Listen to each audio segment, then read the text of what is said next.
Report 4, the Universal Hiker. When Elliot died in 1990, my connection to the Secret Service ended. I was 40 and many employees of the Secret Service retired after 20 or 30 years of service. I was not on the payroll, so there was no pension from the government, just a thank you note of gratitude for my service. I mentioned two of my marriage partners, namely Jody and Lydia. The third and last marriage was to Natalie. One of the themes in my life had been, quote, a woman's heart should be so hidden in God that a man has to seek him just to find her. Or, quote, you find God in the heart of a woman. This is what Paul Twitchell puts forth in a chapter on freedom from his book, Stranger by the River. Freedom. The seeker stood in the field by the river looking at the girl long and tenderly, and bright sunshine filled the world in yellow and green. Her laughter was bright on the air, spinning its echoes on a gay breeze, and her eyes were gentle, now distant, now soft and tender. He felt inside with soul and outside, the touch of her hands upon his shoulders. The world spun and danced upside down and widened into the horizon where the white clouds hung low. He saw nothing but the eyes of the woman and the love shining upon her brow. The master's voice spoke to them. Turning, they saw him standing calmly among the high grasses. If you seek love, you will find it truly in the heart of a woman, he said. Yea, but it is not within the kisses that you find her greatest love, but within her heart. Her kisses are only the symbol of that which God sends through her heart. For indeed, woman is the greatest instrument of God. So I tell you to seek only the highest in thy beloved, and in finding this great attribute you find humility. For the greatest freedom of soul is in humility. If you love thy woman for masculine conquest, then you will have neither love nor freedom from attachment. It is never true love unless the lover possesses at least two divine qualities, gratitude and purity. And if he does not have these, then he will only succeed in bringing woe unto himself. The degree and nature of a man's love for God through a woman extends to the highest attributes of spirit, altitudes of spirit. If he fails to understand her nature, that which is beyond this world, then he has failed in his search for God. This is her duty and responsibility in this world. Freedom and independence of body, mind, and soul are the qualities which a woman should take upon herself to help her beloved to develop. Love and purity are the two qualities that a man should see that develop in a woman. If these qualities are developed in both and respected in one another, they will rise above the world together into the kingdom of heaven. Love for a woman should give man a greater love for God, and in developing a greater love for God, man's ego will dissolve and its limited petty self will be overcome, and he will find transcendentalism of the Lord. So I tell you both to look to the sunrise each day, for everything in the past must be forgotten, and each day must be a new start upon the path of God.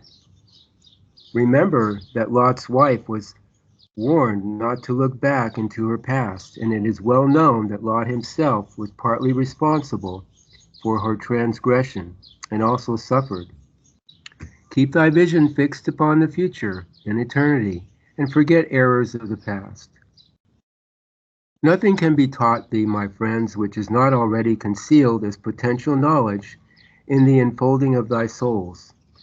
All perfection of the outer self is but the of the eternal perfection of spirit within thyself. In order for the lover to become the man of God, which is his ultimate goal, so the woman must encourage and help him in forgetting what he always thinks he wants to be. In order to live, he must die, and so this applies also to women.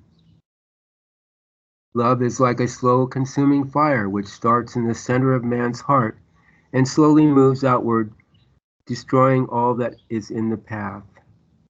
Nothing can stop love, and even when it appears to be unquenched, it will break out somewhere else. So it is with freedom. Love comes first in the heart, and with the development of love, then you get freedom. And then with freedom, one gets all truth. For after all, truth contains all things, yet man in his state in this world can develop singularly. Therefore, it is best to start with the virtue of love. If God wants ye for anything, there is nothing he can do about it. He will draw ye into him in some manner or other without you ever realizing it. Through the heart of a woman or child, it matters not to him. I tell ye this, that nothing else matters. Love one another, but love that which is thy God within thee, and then ye will find lasting love. With that, the Satguru turned and walked through the field toward the river, with the seeker and the girl watching him. Their faces were lighted with a divine glow. Paul's work is very poetic and real for that time he was writing for. He was giving people the opportunity to build a foundation for what Duane was to present 40 years later. The ideas of love in a relationship can be whatever you make of them. To me, the sensations and support of a partner was something to strive for. The relationships went through their cycles, lasting from 7 to 10 years. All of them ended with heartbreak and a period of recovery from an apparent loss. The drama that comes with most relationships was played out and we learned from them.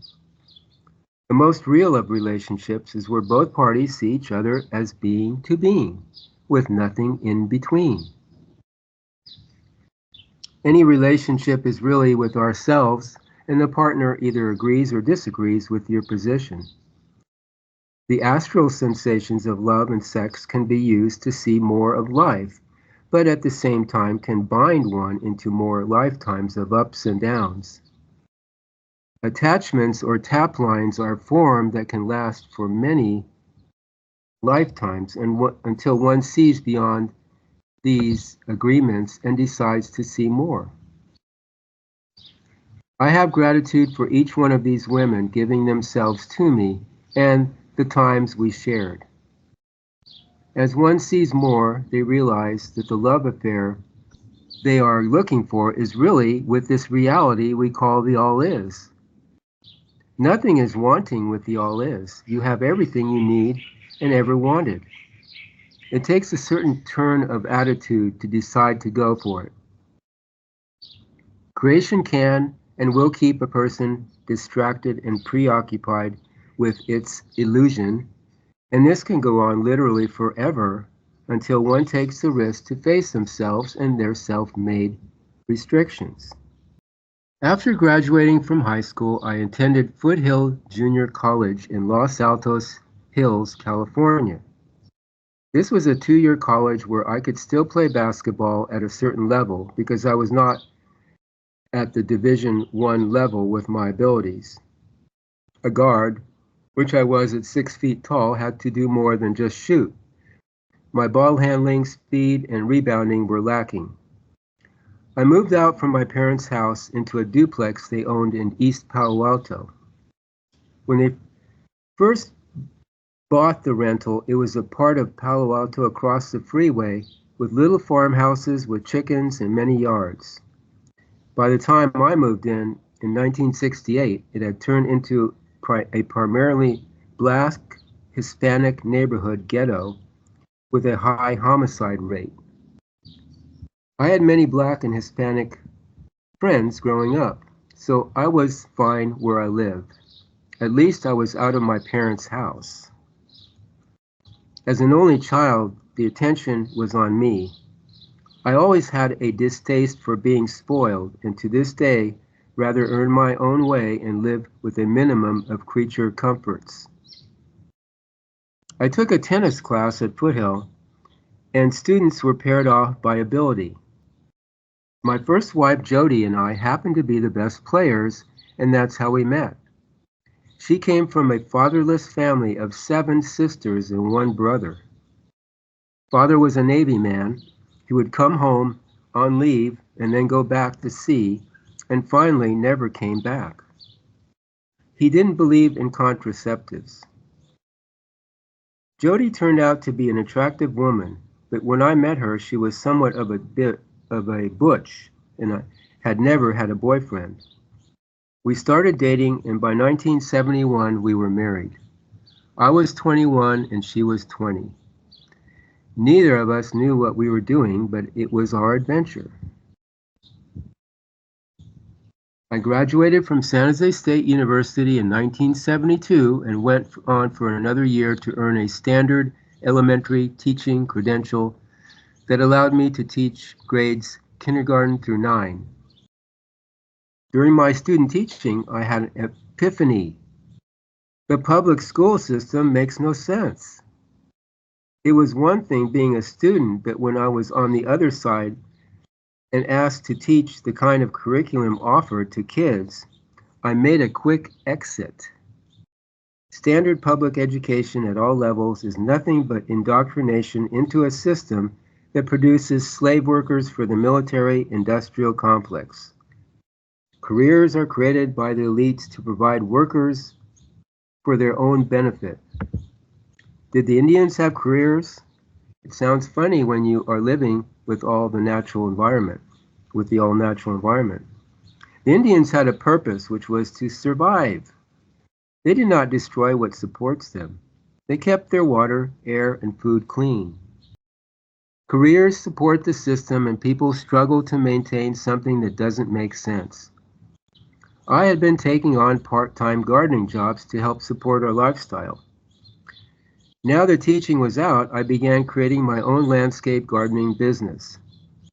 Jody went to school to become a dental assistant. We saved up enough money for our first home in Cupertino, California.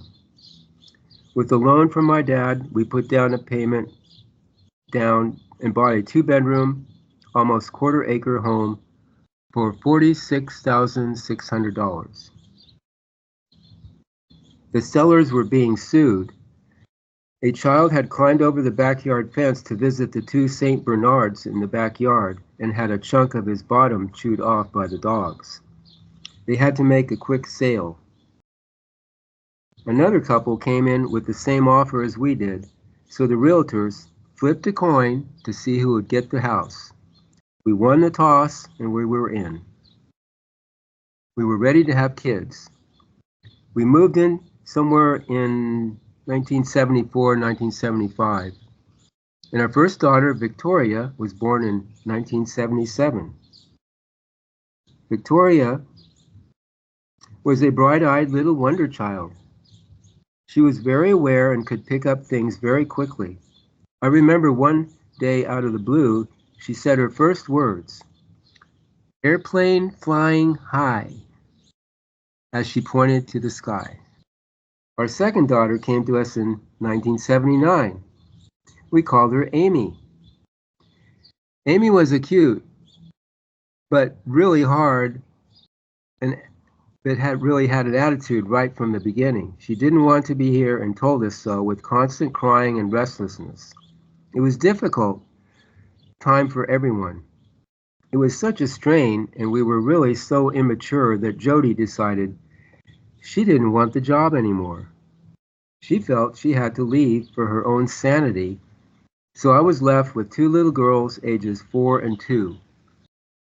My level of awareness was very low, but somehow I managed to pull myself out of the chaos and deal with it the best I could. I would certainly make more sense out of my decisions if I had the awareness I do today. I got the house and the girls, and Jody was off trying to heal her wounds. My routine as a single father was to take the girls to a daycare center, then go to work in my landscape jobs and come back before 6 p.m. to pick them up every day. It was a lot to take care of them at that age. The daycare workers would make comments on how it seemed I just slapped on a dress and maybe combed their hair and brought them into the daycare. During this time, I did want to take some breaks and have a little company for myself.